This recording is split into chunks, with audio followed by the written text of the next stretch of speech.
Welcome to the Pretty Powerful Podcast, where powerful women are interviewed every week to share real inspiring stories and incredible insight to help women or anyone break the barriers, be a part of innovation, shatter the glass ceiling, and dominate to the top of their sport, industry, or life's mission. Join us as we celebrate exceptional women and step into our power. And now, here's your host, Angela Gennari. Hello, welcome to another episode of the Pretty Powerful Podcast. My name is Angela Gennari, and I'm here with Rhonda Parker Taylor. Hi, Rhonda. Hi, thank you for having me. I'm so excited. I can't wait to talk to everybody about how we can really just break our own barriers and stop holding ourselves back. Absolutely. Yes. Amen to that. So I want to introduce you to Rhonda. So Rhonda Parker Taylor is an American writer, entrepreneur, and academic researcher, known for her expertise in emotional intelligence and leadership. Author of the suspenseful bestseller Crossroads, endorsed by J.J. Hebert and Mariel Hemingway, Rhonda combines her passion for storytelling with a strong academic foundation. She holds an MBA and a bachelor's degree in science management from Indiana Wesleyan University and is pursuing a doctoral degree in business. As the founder of Intelligence Solutions, Rhonda provides training, research, and business writing services, drawing on over a decade of experience in business and leadership education. Very impressive.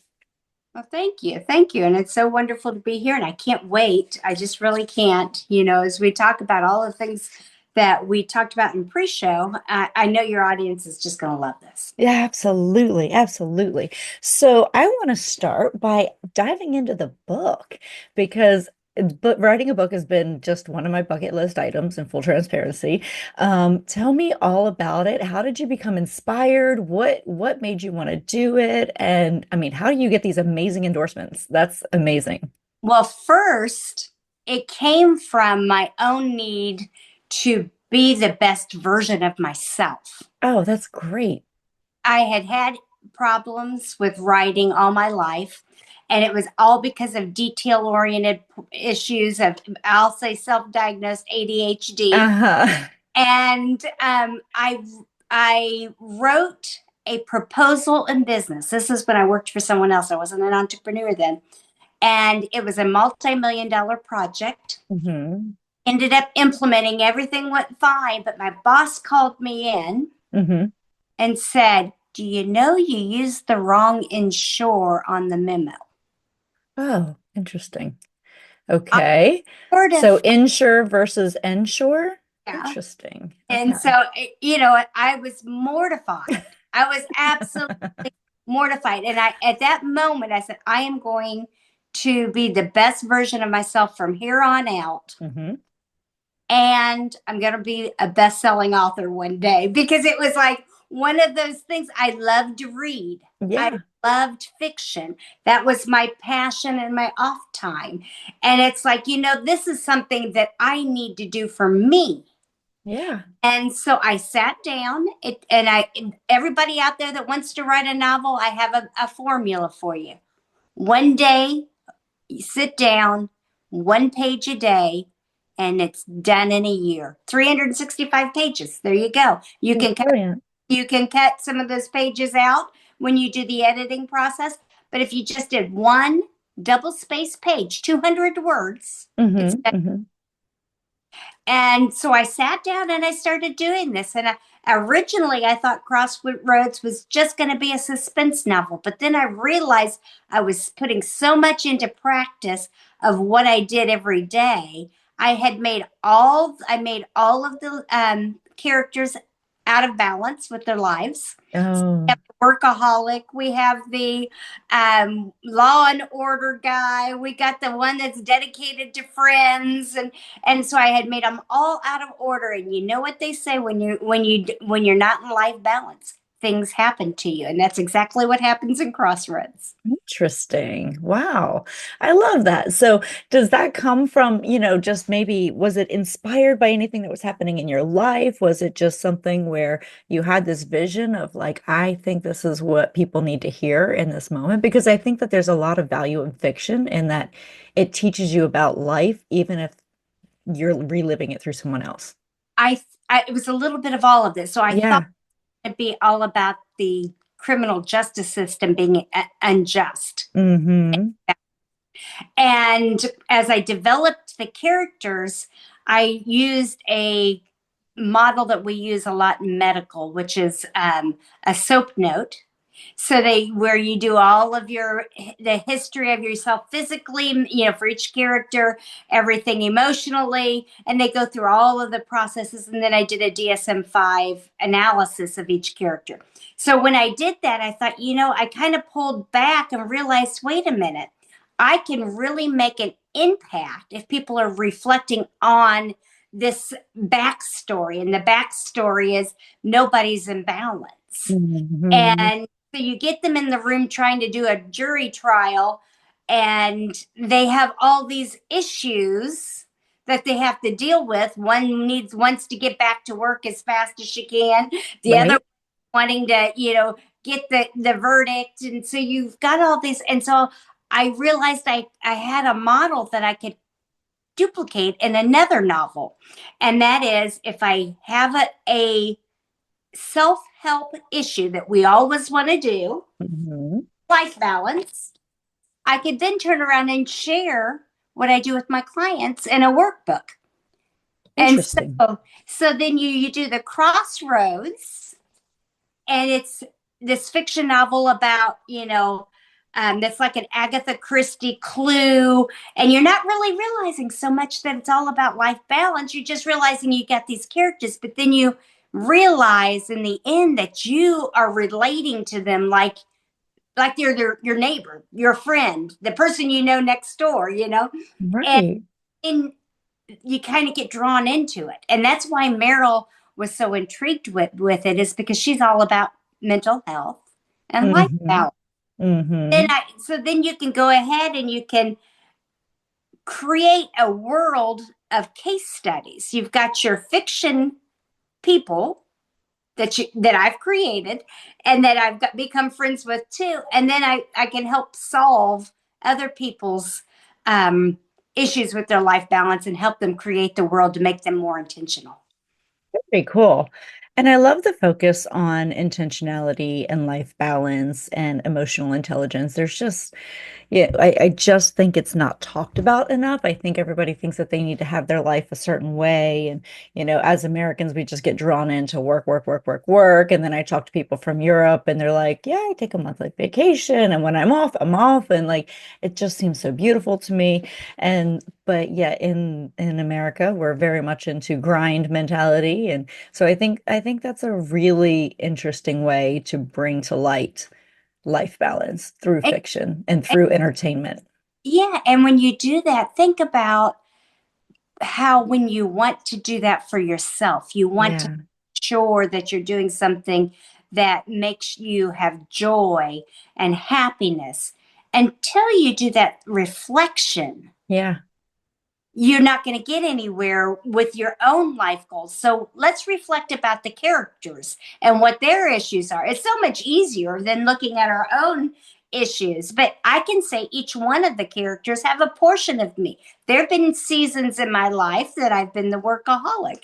There's been seasons, especially as an entrepreneur, all of us out there, we're trying to break the glass ceiling. We're trying Yeah. to get out there. We're trying to prove our worth. I grew up in the 80s, so that was the first real generation that could go out there and try to make a name for themselves as a woman. And now you've got this new format that you can do, but we have to also make sure that we have seasons for the other things too. Your Hmm. spirituality, your emotional health, your mental health, your physical health, your social connections. And if we don't have those, then we lose ourselves in the process, and we really become a clone of what the world has told us we're supposed to be. Absolutely. Absolutely. I see it all the time. And especially in my, circles of entrepreneurs, we are terrible at any kind of, self-care. And that's becoming a big problem, Right. for our mental health. So, but yeah, so I think that that's brilliant. I think that, giving somebody a lesson through fiction is a brilliant idea, a way to bring it to light without actually, making it look like a self-help book, Right. even though it is. Yeah, because as you're going through it, so then the other backstory that I wanted to put is we just talked about emotional intelligence and how important it Mhm. is I picked three emotions that are betrayed in the book. One's anger, the other is fury and envy. All three could cause a crime. And so in Proverbs, it says, anger is cruel, fury is overwhelming, but who can stand before jealousy? Oh, Envy, the bones rot. And so interesting. I was able to pull those three emotions where each the characters are showing them at different times, and you realize, hey, I'm not so pretty when I'm angry either. I'm not so great when I'm furious. And when I'm watching social media and comparing my life, I'm destroying my own life. Yeah. Yeah, and your own ego and yeah, you start to question, am I in the right place? Am I doing the right things? Am I keeping up? So very interesting. So, the other thing that I think is kind of fascinating about you is you have this dual brain thing going on. You're pursuing a postdoctoral or a doctoral degree in business, but also you study emotional intelligence. And I think that those things can be a little bit different because one is more of like um, I guess creative when you're talking about emotional intelligence and you're an academic researcher and you're a fiction writer and then you're also pursuing business. And it's just such an interesting dichotomy. So what about business? What was drawing you in? Well, I was raised by entrepreneurs. Yeah. So the storytelling and that grind comes naturally for me. Mm, I think I resisted it being about money, it being about profits, being about processes to a certain extent, and went into education first, hmm and became a campus director, and things were fine. But life sometimes has other important callings for you. And what I found is those soft skills. I really didn't like the numbers part of Right. but I loved the soft skill part of it. So the training, the development, the mentoring, the HR, all those wonderful aspects, which also align with the emotional intelligence hmm I really loved it. So when I had a life hit moment, which we all have at some point, it could be someone's relationships falling apart. They may have illness in their family. In my case, it was a young man that I had adopted, and he was at work and got shot and killed. And it was very difficult for me to go and be around that same age group every day in Right. the 20s. So I said, where is my value in this world? And hmm that's where I found my peace. When I started that entrepreneurial journey in 2009 and took off, I realized that I was given a gift, and that was to train, develop, counsel, mentor people. And so I opened up my consulting company and started my own organization. Very cool. So when you start a consulting company, you're jumping right into entrepreneurship. And as you mentioned, you come from a family of entrepreneurs. So how did that help it or hinder? Because sometimes you come in with preconceived ideas of what business is going to be based on your, experience, or did it help you in giving you that foundation? Tell me what the process was like for you. I think it helped me. hmm It helped me is it made me realize that you don't get. My dad used to say, I had 5 mouths to feed. I had no choice but to succeed. Yeah. And so when you realize that you make it work, and Mhm. if you fall down 7 times, you get up eight, you know, Yes. and if you have to get up early to meet a deadline, you get up early. We make it more difficult sometimes in hmm fighting what really is natural to do, and that is be successful, be the most excellent person that we are, because we hold ourselves back with that self talk. And no, I didn't have a lot of financial backing to do it. So I had to make it work in other ways. Social media wasn't big in 2009. Mm-hmm. So, but Craigslist was. And so Oh, I realized very quickly that you could market in all 50 states with just a phone call and a code. yeah. Yeah, And so absolutely. I was able to get the word out. I started working with different people that were students that had been students of mine, and I've never had to look back. But it's that process of understanding that entrepreneurship is about building value Mm-hmm. in whatever the product service that you have. If you have value to people, they will come.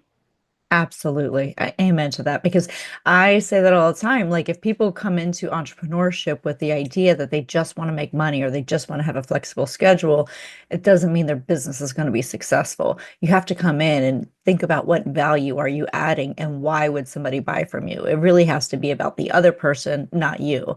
And so if you're trying to solve a problem, then, and the problem is you just need money, then you're not really solving any problem for anyone else. And that's how businesses become Yeah. successful. Or that's a big one I hear. I just Hmm. work from home. Yeah. Does that mean you can actually work when you're at Hmm. home? A lot of people can't, No, no. and what does that look like if you have a client coming? Hmm. Hmm. You know, what are the things? And yes, there's different ways to navigate that. There's meeting rooms all over the world that you can do this from if you want to stay from home. But Yeah. the value is what gets them. That's where if you can't add value to somebody individually or an organization, it's not going to work. It's going to fail. Yeah, absolutely. So, kind of talking about adding value, storytelling is one of the ways that you can really kind of sell that value, right? So, if I am a great storyteller, you will want to understand a little bit more about my business. So, how do you incorporate storytelling into what you do, and how can entrepreneurs incorporate storytelling into that? I will actually give you an example. Everybody Okay. out there listening, close your eyes. And if you woke up tomorrow and everything was exactly the way you wanted it and it was perfect, Mm-hmm. like Mm-hmm. now get on Amazon, shop, not literally, pick that world out. Put your processes in order. Put that world together as an entrepreneur.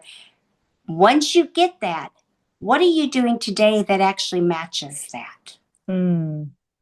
And most of the time, none of it matches. Because the miracle question that's used in psychology is intended for us to make a blank slate. And then you put the processes and you put the world together like it should be. Mm-hmm. And then you look at what you're actually doing, and they typically don't match. And that would also be for your own joy. Right. Because, many a times we'll be sitting watching television, but we really enjoy music more, or we enjoy cooking Mm-hmm. more, or whatever it might be. And so when you create that blank slate, and if you have a team, you could do the same thing. If you woke up tomorrow and everything here was perfect, what would it look like? And then compare Mm-hmm. those processes, that idea. And you might find that there's some great things that are out there that you're missing, and some things that people are like Xing out because they're not working and they're not verbalizing it. Yeah, yeah, absolutely. So, and that also leads into core values because, Yeah, when you're looking at envisioning your life, generally that's going to align with your core values. And, if you're doing something every day and either the core values are not in alignment or, the vision that you have for your life is not in alignment, you need to reevaluate, what it is that you do. exactly. Hmm. And that if you have not done the self discovery for self, Hmm. it's very difficult to even have your core values at work. I always, in my self-help, the Journey Life Balance book, one of the categories is your integrity. What Yes. if you have not created a plan for your integrity? You will one day be one of those employees, whether it's for yourself or someone else, that's faced with the decision, like an Enron situation, and you make the wrong decision because you've created a synergy that has no teeth to your integrity, to what you Hmm. believe. You're going to fudge here, or you're going to stretch a chart there. You're going to do something that doesn't meet the value that you really say that you stand for. Mm-hmm. Mm-hmm. Absolutely. So, kind of going into the core value, let's talk about leading with purpose and authenticity. Mm-hmm. Because I feel like this is where, I'm reading something, actually, I'm reading a book on emotional intelligence right now, and it talks a lot about the authenticity, leading with purpose, having your core values aligned, and all of that is really relative to, you know, how do you spend your day? How do you interact with people on a day-to-day basis? And is emotional intelligence, one of the tools that you are using to really develop other people and to care for people and to, exhibit your core values. So can you talk to me about leading with purpose and authenticity?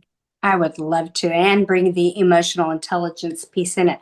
First thing about the emotional intelligence, I did a very large study for the UN Global Compact Committee of the United Nations.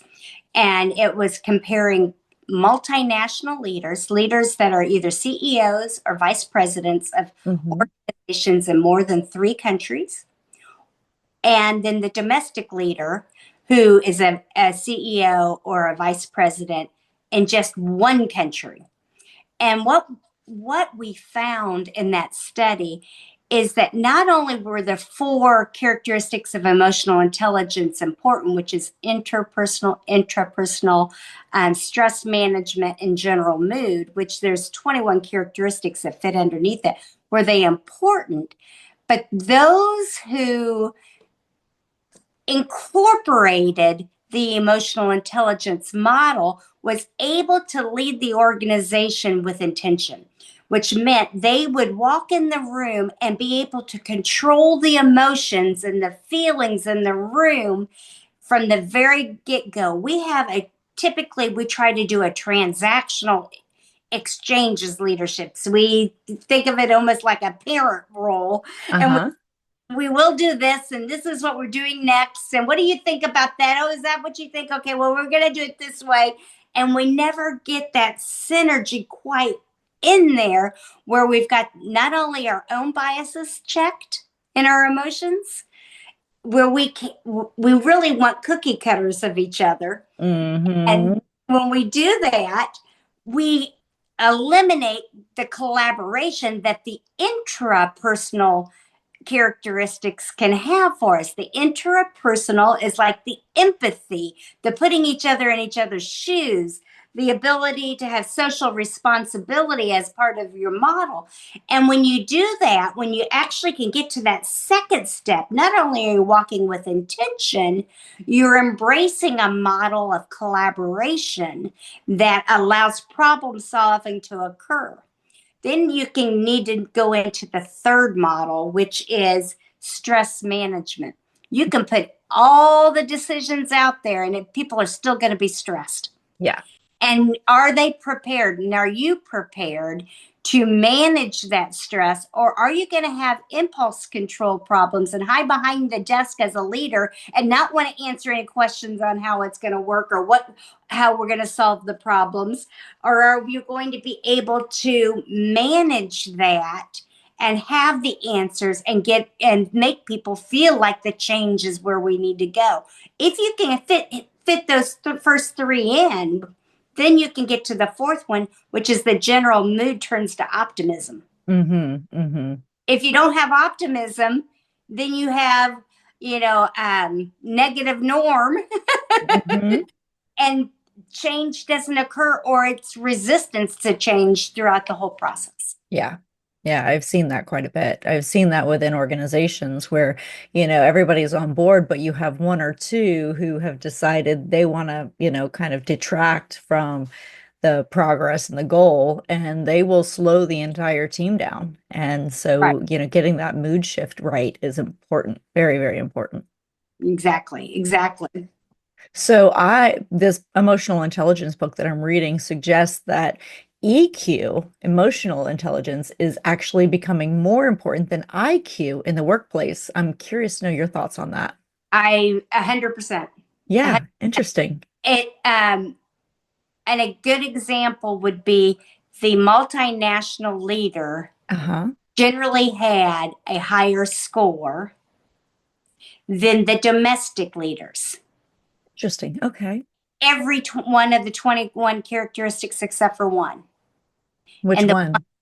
self-impression of self. The domestic Huh. leader thought more of themselves than the multinational leader that was able to navigate, different cultures, different performance issues, different, staffs, etc. Interesting. Yeah, I was really surprised when I heard that because they're starting to do more emotional intelligence tests and not just looking at IQ, because they find that people who have a high EQ actually have an easier time leading, because a high IQ sometimes equates to social awkwardness Mm-hmm. and an inability to be empathetic. So there's just a lot of interesting studies that have been done recently about EQ, and it's interesting because I don't remember people talking about EQ that long ago. Daniel Goleman is the very first person, and I will slaughter the professor. Even met him before. Dr. Boyarsky, I think how it was, but they did the very first in the 80s, Hmm. the first seminal study. Okay. And when they did that, they're the first ones to say EQ is more important than IQ. Hmm. EQ not only it allows you to not only navigate the social aspects of it, but allows you to view things from other points of view. Hmm. IQ is concrete of what you've learned. Yes. Yeah. And Yeah. IQ never changes. You're born with the IQ you're going to have. That's it. EQ, you can adapt your processing of information and be able to improve the outcomes based on doing that. So if you can control not only your own emotions and other people's emotions and in the decision making process, you're going to be able to also pull out more information that's needed in today's world to be successful. Yeah, absolutely. So, when we're talking about EQ versus IQ, you have people who are in very high level positions who everybody kind of assumes that they are some sort of, just like you have the Steve Jobs and Elon Musk and these people who are brilliant IQ wise, but they rub people the wrong way. And I think a lot of that is an EQ thing. Yes, I definitely would agree with that because if and in some cases geniuses may not care. And maybe, Mhm. like in an Elon Musk situation, he has navigated his way through a very different model than the average person would have to. Sure, absolutely. Yeah. So, but yeah, so I find people like that, when people talk about how, they might be brilliant, but their leadership is questioned because they're very, very smart, but not the most empathetic, not the best at, um, leading through inspiration or leading through, other means that we might find, especially it's a gender thing too. I think women just tend to have higher EQ, and have an easier time leading when it comes to providing empathy and providing inspired leading versus this is what we're going to do, and these are the 5 steps we're going to do it in. Exactly. Exactly. So, just to kind of pivot back a little bit to your book, so did you self-publish or did you traditionally publish the book? I had a traditional publisher that after 2 years of working with them, they killed the deal in the book. No, why? I did. And then so it was just out of their own resources and it just something that they do sometimes. So I Wow. sat for a couple of years and finally this is where coaching and make not only being having fear of vulnerability, but also having an accountability coach that Uh-huh. back out there, which happened to be my older sister. She's, as I'm talking about all the projects I'm working about, one day she just said, well, what about your book? Yeah. Why haven't you done anything with that thing? And I was like, well, I've got this project and that. And she said, no, if it was somebody else's project, it'd be out there. Mm. And I was like, you're right. So I had to make a decision. Do I go back to querying? Because that can take a while to find another publisher. Do I do self-publishing? I'm like, do I see myself looking for barcodes? Yeah. That part out? And do I have the time? And at that point in time, I didn't have the time. My business was blossoming.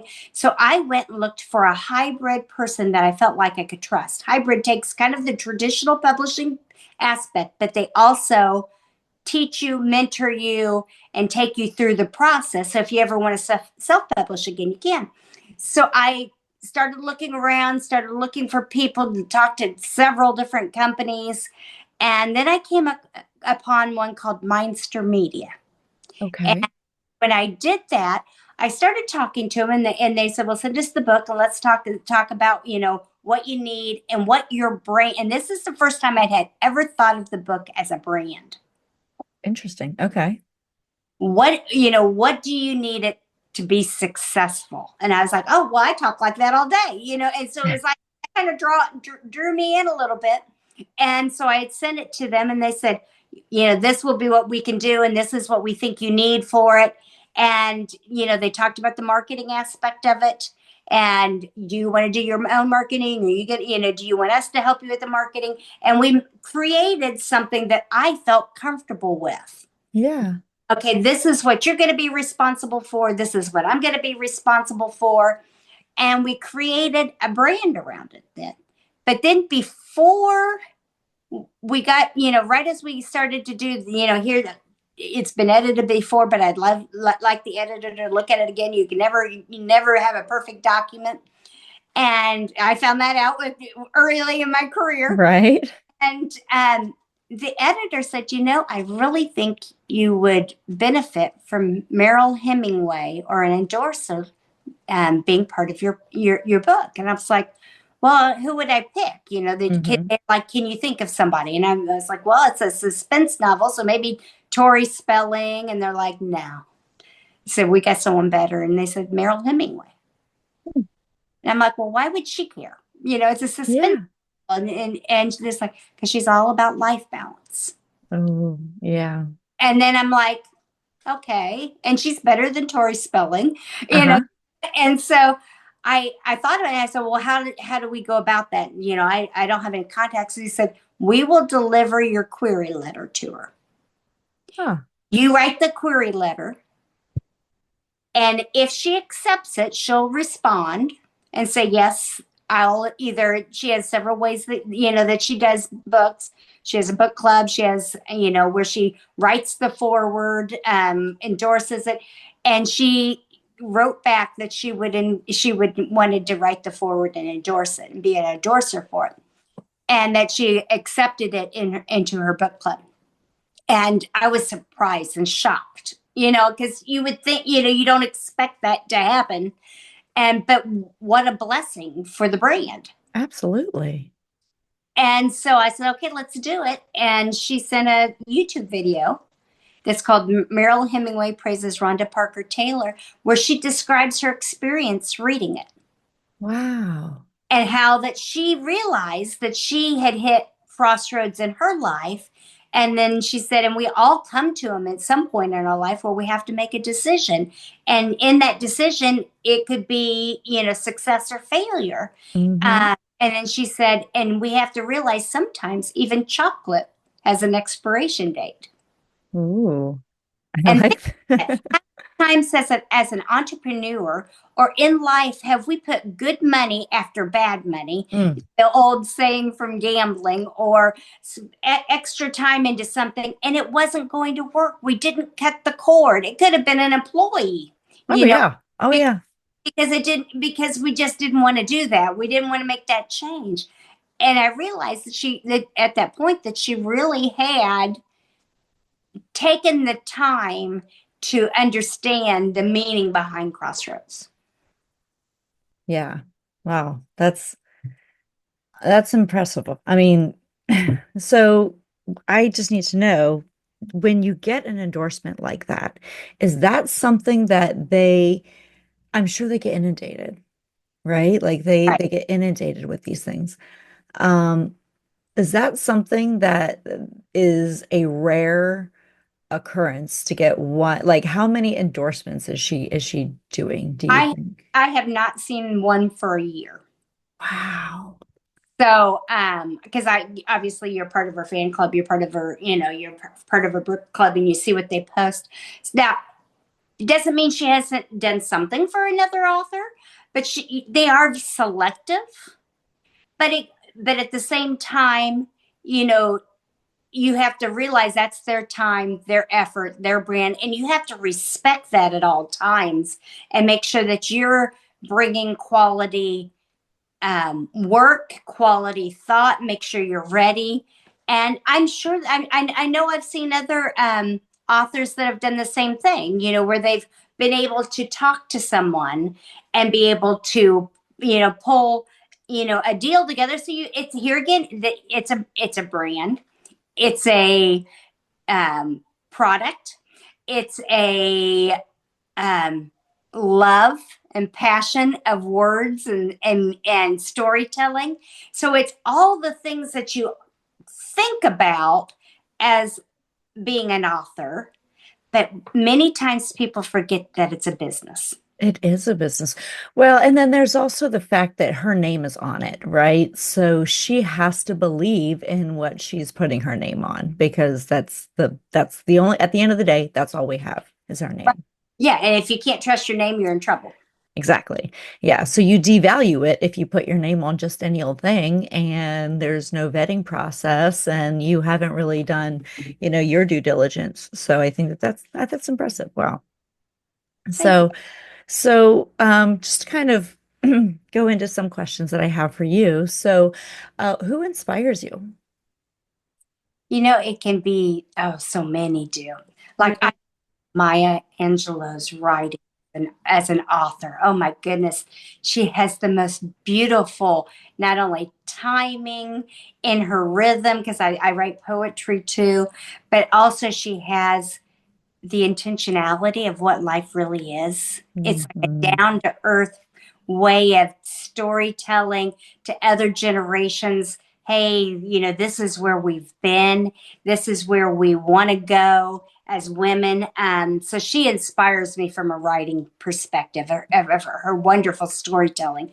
Daniel Goleman, from a business aspect, obviously has inspired me because it was the first time, and I love the name of your podcast because people always thought I should always just stay in the physical. Uh-huh. Uh-huh. She's not going to be successful. She's different than everybody else. She's this, she's that. And it was the first time, and I can't say I'm the brightest bulb in the bunch, because my IQ isn't genius. So it was the first time that something actually made sense. I could still be successful. Yeah. Yeah. It doesn't matter that I didn't get straight A's in high school. Not at all. Some of the most successful people in the world didn't get straight A's. They're C students who are out there leading the world right now because they brought something else, something special to the table, and it wasn't just being really good at math. And then you always have to go back to, in my case, I had great parents. Uh-huh. And they always Absolutely. lessons and stuff. They're no longer with me, but I would say my parents are a big inspiration in who I am. Oh, that's amazing. So, sorry, I keep leaning away from this light that's peering Yeah. into my window and it's blinding me. So, so who as women, we give our power away all the time. So, can you tell me about a time that you gave your power away and then maybe another time that you stepped into your power? Oh, that is the biggest one of the things that I'm always preaching. Don't let someone dim your light. Yes. And it could be as small as someone saying, you don't have to wear makeup, Mm-hmm. Mm-hmm. you know, because maybe they're uncomfortable. Maybe that's not what they like. But if you're wearing it for you because it makes you feel beautiful, Yep. then that's okay. Then you do that. So I would say daily people try to dim our lights. Absolutely. Not only just as women, but in business or anything. It's a power grab if they can dim your light. They can get whatever they want out of you if they do. So you have to be conscious that, hey, you will not get it. You can try whatever manipulation you want to dim my light, but you can't dim my self-talk. Mm-hmm. Self-talk can either be positive or negative, and if you allow a person the power of changing your self-talk to negative, then they've won. And Yeah. the light will take a long time to reunite, ignite. Mm-hmm. Yeah, and I feel like that's one thing we do is we just beat ourselves up, and so that can definitely be a big factor. Our self-talk changes. We start to talk poorly about ourselves, and it's a slippery slope. It just gets worse and worse. Yes, it And then does. sometimes it takes somebody else giving you that little bit of a push up to say, "Hey, you're doing great, Right. stop beating yourself up." And you don't, that doesn't mean you need to have pats on the back, but you have to have affirmation for yourself. Hmm. For those that may not really get into the psychological part of the world and self-talk is all the things it's not necessarily verbal. It's all the things you think, I can't do it. I won't Mm. do it. I need somebody else to go in the back door for me because they're not going to listen to me. Yeah. I might fail if I try. Those are self-talk statements that aren't affirming that I am beautiful, I'm wonderful, I'm smart. I can close the deal. I can ask for the money. A lot of women have a hard time asking for the money. Yeah. I can be successful, and a woman. Put that on top of it. I agree. Sorry, a little coughing fit here. Um, so what advice would you give to your 18-year-old self? Oh, wow. Don't let somebody dim your light. It'd probably be the first one. Um, have confidence in self. Hmm. Go for it. Don't let people hold you back, and don't hold yourself back, because I would say that was the number one thing for me. I held myself back or waited for others to catch up. Yeah, yeah, Projects, thinking that I would drag them along in my world, and that we would be all successful together. Instead, it was holding me back rather than just taking the steps with intention. yeah, I can see that. I know I do the same thing. I will generally say, I'm not ready for that. I'm not good enough yet. I have to learn a little bit more. I have to make a little bit more money. I have to, and I'm constantly giving myself reasons to slow down. Right. Hmm. So I have really enjoyed this, Rhonda. This has been a really lovely conversation. But I had just have one more question for you. What do you wish more people knew? That kindness is important in life, and Yeah. that kindness opens doors. You don't have to be hard-nosed and angry Hmm.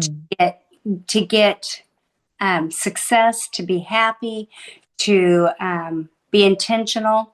If you every day open with kindness and end with compassion, Hmm. that life will just be more beautiful and peaceful for yourself. Absolutely. I love that so much and so different. So thank you so much for your time today. This has been a wonderful conversation. I've definitely learned a lot, and I really enjoy talking about your book and publishing and emotional intelligence. And I think, there's just so much that we could talk about when it comes to emotional intelligence. I just feel like that's something that needs to be a daily conversation. Am I bringing my best self? Like you were saying, am I showing up as my excuse me, best self? Having some cough issues, sorry. But It's if so how can people find you? They can go to my website. It's rhondaparkertaylor.com. All my social medias are Rhonda Parker Taylor, a version of Rhonda Parker Taylor, depending on which one. But if you go to the website, all my social medias are there. Okay, perfect. And you can also find Rhonda Parker Taylor on prettypowerfulpodcast.com. So we look forward to seeing you next time. Thank you again, Rhonda. Thank you. And thank you for having me. Everybody, we will see you next time. Have a great day. Bye-bye. Thank you for joining our guests on the Pretty Powerful Podcast. And we hope you've gained new insight and learned from exceptional women. Remember to subscribe or check out this and all episodes on prettypowerfulpodcast.com. Visit us next time, and until then, step into your own power.